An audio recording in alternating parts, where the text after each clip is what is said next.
जय हिंद दोस्तों। तो स्वागत है आपका अपना चैनल मैथ विद प्ले पर। तो आज का टॉपिक जो सब्जेक्ट लेकर है मैथ्स का क्लास 9वीं का है, प्रश्नावली 1 का डी है। तो चलिए हम क्वेश्चन को सॉल्व कर देखते हैं। पहला क्वेश्चन क्या है? पहला क्वेश्चन दिया गया है कि निम्नलिखित संख्याओं में कौन कौन परिमेय संख्या और कौन कौन अपरिमेय है। तो चलिए दोस्त, आपको सबसे पहले परिमेय संख्या के बारे में जानकारी होनी चाहिए। तो देखिए, परिमेय संख्या हम उसे कहते हैं जो p बाई क्यू के रूप में लिखा जा सके, लेकिन q इक्वल टू नॉट 0। देखिए, इस प्रकार से कह सकते हैं कि p बाई क्यू के रूप में ऐसा संख्या जिसे p बाई क्यू के रूप में लिखा जा सके, लेकिन q इक्वल टू नॉट 0। जो ये जो है अंश जो है, यानी कि न्यूमरेटर और डिनोमिनेटर जो होता है ऐसे, यानी कि ये क्या है, ये अंश हो गया और ये हो गया हर। इसे कहेंगे अंश, और इसे कहते हैं हर। और अंश और हर यानी कि p बाई क्यू के रूप में लिखा जा सके, इसे हम p परिमेय संख्या कहते हैं, लेकिन q इक्वल टू नॉट 0। इसका मतलब हुआ कि हर में जो है 0 नहीं होना चाहिए, अंश में 0 रहेगा तो चलेगा। ये 0/1 एक परिमेय संख्या है, लेकिन 1/0 एक अपरिमेय संख्या है। ये बात आपको पता होना चाहिए। और जैसे कि अगर रूट में रहे कोई संख्या, तो ये इसका पूर्ण वर्गमूल निकलना चाहिए, या ये किसी का वर्ग होना चाहिए। तो चलिए क्वेश्चन नंबर फर्स्ट पहला है, सॉल्व करके देखते हैं। यहाँ तक आपको समझ में आ गया होगा। देखिए, क्वेश्चन पहला है कि 7√5 हमको पता करना है कि कौन परिमेय है और कौन अपरिमेय संख्या है। देखिए 7 जो है ये क्या है, परिमेय संख्या है। बोले कैसे? देखिए 7 को इसका हर में जो 1 देते हैं, ये p बाय q के रूप में आ गया, इसीलिए क्या है, परिमेय संख्या है। लेकिन √5 किसी का वर्ग मूल नहीं है, किसी का वर्ग नहीं है, ना √5 का वर्ग मूल निकलेगा, हम निकाल नहीं लीजिएगा। इसीलिए ये क्या है, एक परिमेय संख्या और एक अपरिमेय संख्या का योग क्या होता है, हमेशा एक अपरिमेय संख्या ही होता है। इसीलिए ये क्या है, अपरिमेय संख्या है। ये अपरिमेय संख्या है।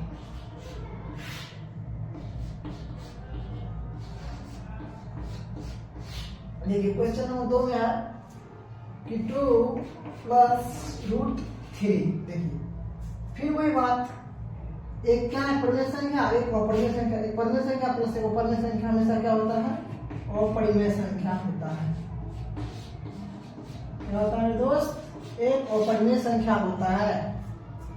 तीनों को तीसरा क्या है 3 में कि √2 + 21। देखिए फिर ये क्या है, √2 एक अपरिमेय संख्या, लेकिन ये क्या है 21 एक परिमेय संख्या। परिमेय संख्या अपरिमेय संख्या प्लस परिमेय संख्या, अपरिमेय संख्या ही होता है। ये भी होगा क्या, एक अपरिमेय संख्या, ये भी एक अपरिमेय संख्या होगा। 4 में देखिए क्या लिखा है कि π - 2। देखिए यहाँ फिर देखना है, ध्यान सुनिए। पाई जो है से एक अपरिमेय संख्या है, 2 एक परिमेय संख्या, अपरिमेय संख्या माइनस परिमेय संख्या एक अपरिमेय संख्या ही होता है। लेकिन अगर आप यहाँ पे दे दे, पाई का मान जो होता है 22/7 होता है। ये एक परिमेय संख्या है, लेकिन ये एक अपरिमेय संख्या, इसका मान जो होता है ये एक परिमेय संख्या है, लेकिन ये एक अपरिमेय संख्या है, क्योंकि p बाई q के रूप में लिखा गया है इसका मान। तो हम लिखेंगे इसे भी क्या है, अपरिमेय संख्या, अपरिमेय संख्या, इस प्रकार से।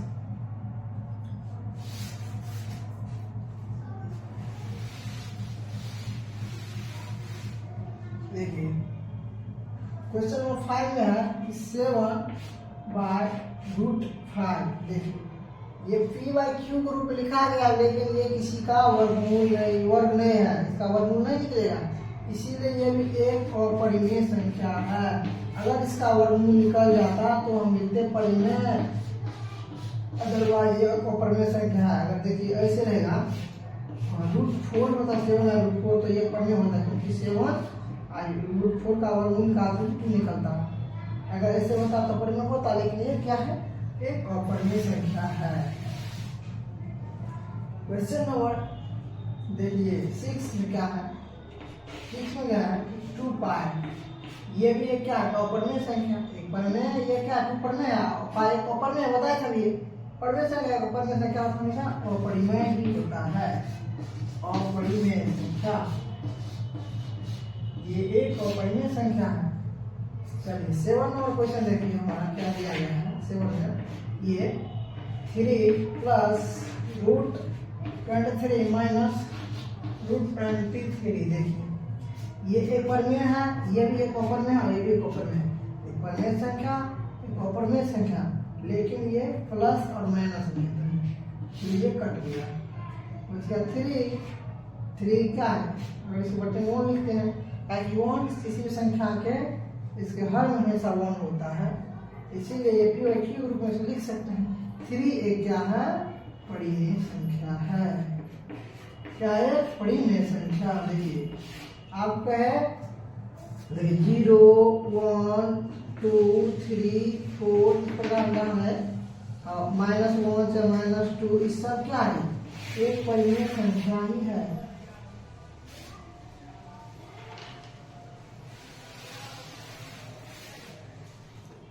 क्वेश्चन नंबर 8 में देखिए दिया गया है कि 3 रूट अंडर 8 बटे रूट 2, देखिए ध्यान से यहाँ पे इसको हम इस प्रकार से लिख सकते हैं। देखिए इसके रूट अंडर 2 इंटू 2 यानी कि 2 2 जा 4 2 जा 8 इस प्रकार से लिख सकते हैं, और रूट 2 इस प्रकार लिख सकते हैं। इसे एक बार और लिख लीजिए, 3 root 2 into root 2 into root 2 इस प्रकार से लिख सकते हैं, लिख सकते हैं बताइए। रूट 2 कट गया, और रूट 2 को रूट 2 से गुना करते हैं, मल्टीप्लाई, देखिए क्या आता है 2 ही आएगा, 2 को 2 से मल्टीप्लाई करें 2 आएगा, क्या होगा 6 है क्या परिमेय संख्या, इसीलिए ये क्या होगा, ये 8 नंबर सॉरी 8 नंबर परिमेय है, और ये भी क्या है परिमेय है, 7 नंबर परिमेय है, 8 नंबर भी क्या है परिमेय संख्या है। अब देखिए क्वेश्चन नंबर 9 देखेंगे, आप लिख लीजिए ना, 9 है रूट 2 माइनस रूट 2, देखिए माइनस प्लस कटना कहते हैं 0 होगा, इसमें से रूट 2 में 2 गया तो 0 एक क्या परिमेय संख्या, क्योंकि इसके बटे 1 देंगे तो ये p/q के रूप में लिखा जा सकता है, इसलिए परिमेय संख्या है। अभी बताया था आपको कि 1/0 नहीं हो सकता, क्योंकि हर में कभी 0 नहीं आना चाहिए, अंश में रहेगा तो चलेगा। यहाँ तक आपको समझ में आ जाएगा। चलिए क्वेश्चन नंबर हम 2 देख लेते हैं तब तक।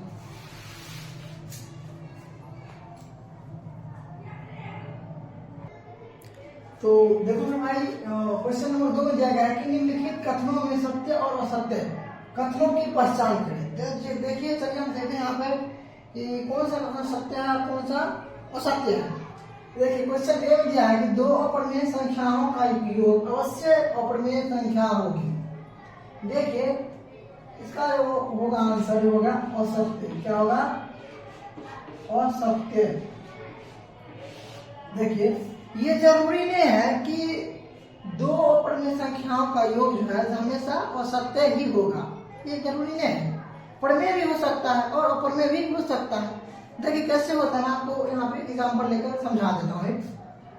यहाँ देख लीजिए कि मान लीजिए 3 प्लस रूट 3, योग का मतलब होता है जोड़ दिए, यहाँ पे लिखेंगे 4 माइनस रूट 3। देखिए ये एक क्या है, ये एक अपरिमेय संख्या है और ये भी एक अपरिमेय संख्या। कैसे हुआ, एक 3 एक परिमेय है, लेकिन रूट 3 एक अपरिमेय है, आप इससे पहले भी पढ़ा चुके हैं, और 4 भी परिमेय है, रूट 3 भी एक अपरिमेय है, तो ये दोनों मिला क्या हो, एक अपरिमेय है, ये भी एक अपरिमेय है। तो 2 अपरिमेय संख्या ले लिए, 2 अपरिमेय संख्या का योग यानी कि जोड़ दिए। देखिए 2 अपरिमेय संख्या का योग बोला है, तो दोनों के योग मतलब जोड़ होता है, जोड़ दिए हैं। देखिए इसको हम हल कर देते हैं कि क्या आता है। देखिए यहाँ पर 4 है माइनस में, तो सबसे पहले देखिए, अब देखो मैं भाई थोड़ा फोन आएगा इसलिए प्रॉब्लम हो गई।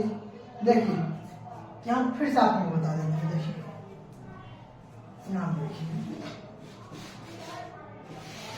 दिखा देता हूँ, यहाँ हम √3 लिए थे और यहाँ भी √3 लिए थे। देखिए ये भी एक अपरिमेय संख्या है, ये भी एक अपरिमेय संख्या है, क्योंकि एक परिमेय संख्या अपरिमेय संख्या होता है पढ़ाई से पहले, तो दोनों का योग बोला था, जोड़ दिए। देखिए तो ये प्लस में √3 है, ये माइनस में है, तो ये प्लस माइनस कट गया और 3 प्लस क्या हो गया 4, यानी कि 7 निकल गया। 7 ये क्या है, परिमेय संख्या है। देखिए तो आपको पता चल गया कि 7 एक परिमेय संख्या है। तो जरूरी नहीं है कि हमेशा अपरिमेय संख्या ही आएगा, परिमेय भी आएगा और एक अपरिमेय भी आ सकता है। तो यहाँ तक आपको समझ में आ गया होगा। चलिए तो क्वेश्चन नंबर बी में देखते हैं। क्वेश्चन बी में है कि एक परिमेय और एक अपरिमेय संख्याओं का गुणनफल अपरिमेय अवश्य होगा, इसका होगा सत्य। आंसर इसका होगा सत्य। देखिए कैसे, तो दो अपरिमेय संख्या को एग्जाम्पल ये लिखना नहीं है, आपको समझाने के लिए आप लिख दे रहे कि मान लीजिए 3 क्या है, परिमेय संख्या है, गुणनफल में तो गुना होता है। देखिए √5 ले लीजिए, √5 एक अपरिमेय संख्या है, दोनों का गुणनफल क्या होगा, ये होगा। फिर √5 ये भी क्या है, अपरिमेय संख्या है, यानी कि एक परिमेय और एक परिमेय संख्या का गुणनफल क्या होगा, अवश्य ही एक अपरिमेय संख्या होगा, ये सत्य है।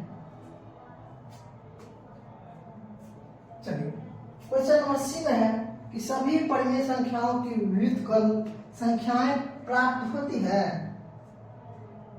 देखिए इसका होगा असत्य। क्या होगा, आंसर होगा इसका असत्य। देखिए कैसे, आप एग्जाम्पल लेके दिखा देते हैं। तो ये समझा देते हैं, जो स्पेस कम है यहीं पर आप समझा देते हैं।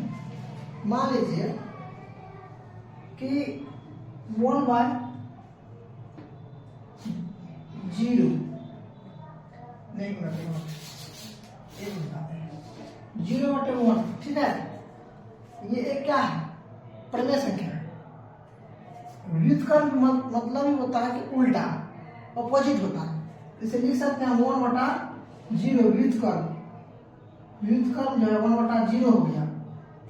ये क्या है, एक कोई संख्या नहीं है, ये हो गया अपरिभाषित। क्या हो गया, अपरिभाषित।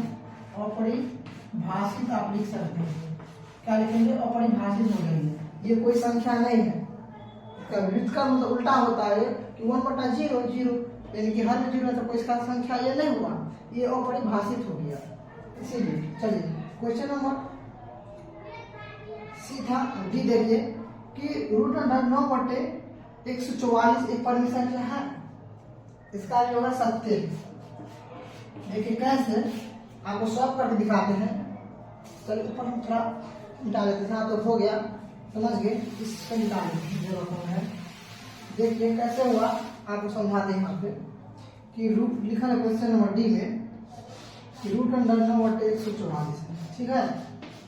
देखिए यहाँ पर लिख सकते, बोले थे आपको जिसका वर्ग, जो संख्या किसी का वर्ग हो, या तो रूट का वर्गमूल निकल जाए, ये किसी का वर्ग है, ये 3 का वर्ग है, तो लिख सकते हैं आप हम। पहले तो आप ऐसे कर लीजिए √9/144, ठीक है। अब यहाँ पे हम यहाँ पे करते हैं √9 का वर्गमूल निकालेंगे तो 3 और यहाँ आएगा 12। ये क्या है, परिमेय संख्या है, ठीक रूप आ जाएगी। इसका आंसर होगा सत्य। यहाँ तक आपको समझ में आ गया। चलिए तो क्वेश्चन नंबर आपको ई दिखा देते हैं। देखो मेरे भाई, क्वेश्चन नंबर 3 ई का है। ई में दिया गया है कि वितरण नियम x × y + z = xy + zx अपरिमेय संख्याओं के समुच्चय में लागू है। राधे राधे। सत्य। क्या होगा, सत्य। देखिए अगर x × y + z है, इसको मल्टीप्लाई करेंगे तो ये क्या हो जाएगा, xy + zx के क्या है, समुच्चय में लागू है, क्योंकि अपरिमेय संख्या के समुच्चय में क्या है, लागू है, इसीलिए क्या होगा, सत्य होगा। तो आई होप कि ये वीडियो आपको अच्छा लगा तो वीडियो को लाइक करें, चैनल को सब्सक्राइब कर लें। और बेल नोटिफिकेशन को दबा लें, ताकि जब भी हम कोई नया अपडेट लेकर आए तो आप तक सबसे पहले पहुंचे। तो बाय, फिर मिलते हैं नेक्स्ट वीडियो के साथ।